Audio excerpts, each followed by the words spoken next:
sitten mennään fanien kaksitaistelun ihmeelliseen maailmaan ja ratkaisun hetket on käsillä, nimittäin fanien kaksitaisteluita jäljellä 5 kappaletta.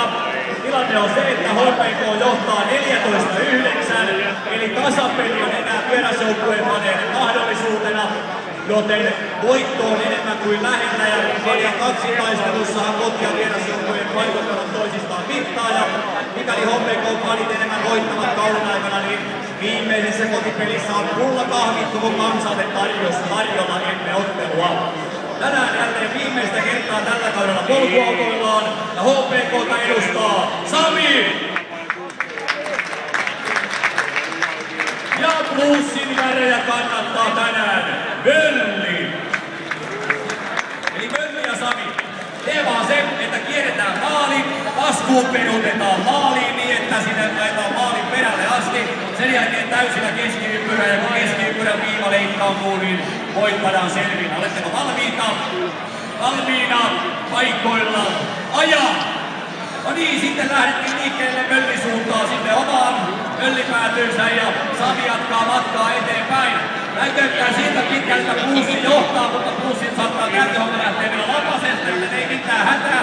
Sami saa kiihdytettyä autonsa vauhtiin. Kumpikin on siellä oman maalinsa kulmalla. Mölli kaittaa maalin taakse. Samikin on pitkälti samoilla seteillä tällä helppovaihe. Mölli on selvästi johdossa nyt tällä hetkellä. Ratkeaako kisa tänään vai säilyykö jännitys vielä eteenpäin? Nyt on vielä taskuun peruutus. Tää on se hankala vaihe. Kaikki muistaa. Ei tarvitse ympyrät. Peruutat sinne maatako. Se vähän.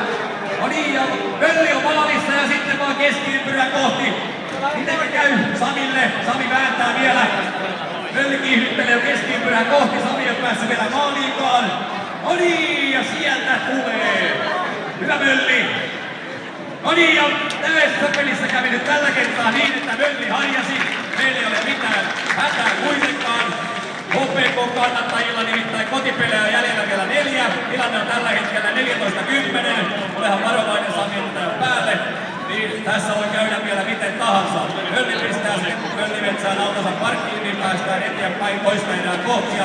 Muistakaa arvoisa yleisö, siellä on parhaillaan viime Niivaluoma Capitano jakamassa nimikirjoituksia tuolla pohjoispäin on fanisovilla, jos haluat olla nopeita ja sellaisen käydä sieltä itselleni kuittaamassa, niin käydään kohtia.